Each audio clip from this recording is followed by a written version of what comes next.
It really feels like there's nowhere left to hide anymore, not even deep under the ocean. General Atomics has been busy flight testing its MQ-9B SeaGuardian maritime patrol drone, and this time, it's not just flying around looking impressive. It's actively testing a new expanded sonobuoy dispensing system designed specifically for hunting submarines, right where they think they're safest. Submarine hunting has always been one of the most critical jobs any modern Navy can take on. And once you think about it, that makes perfect sense. Nuclear ballistic missile submarines are among the most powerful weapon systems ever built, so keeping tabs on them is kind of a big deal. History backs that up too. During World War II, submarine attacks on shipping routes nearly pushed Britain to the brink, showing just how devastating undersea warfare can be if it goes unchecked. During the Cold War, this mission became even more intense. The Royal Navy's primary role was essentially to serve as NATO's anti-submarine shield. A huge part of how that long standoff ended without turning hot was NATO's ability to track Soviet submarines and keep their missile-armed boats largely confined to the Arctic.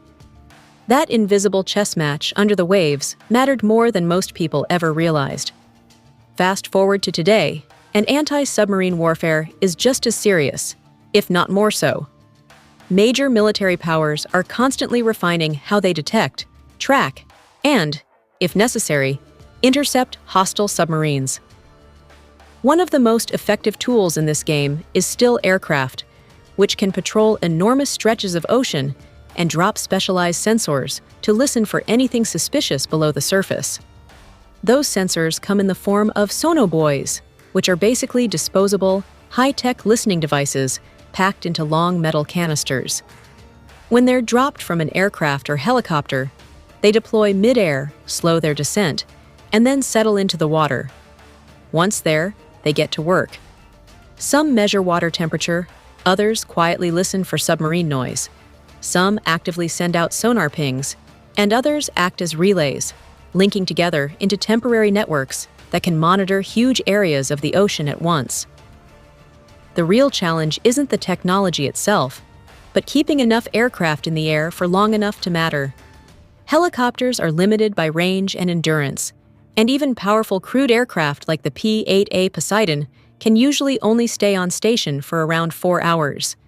You can refuel them in mid-air, sure, but human crews can only handle so much time aloft before fatigue becomes a problem.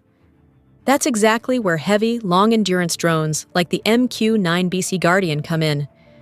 General Atomics and the U.S. Navy have been working on this concept for years, with early demonstrations kicking off back in 2017.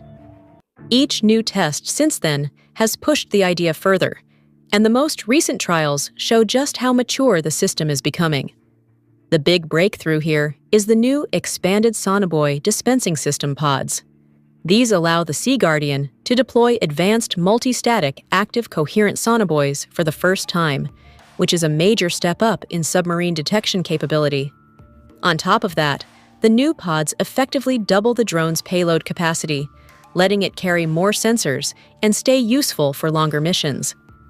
What all of this means is that drones like the SeaGuardian can now handle deep ocean patrols that used to demand constant attention from crewed aircraft. By taking on that workload, they free up platforms like the P-8 Poseidon and their crews to focus on higher priority tasks that truly require human decision-making. It's a quiet shift, but a powerful one, and it shows just how much the future of naval warfare is moving toward long endurance, highly capable unmanned systems watching the oceans around the clock.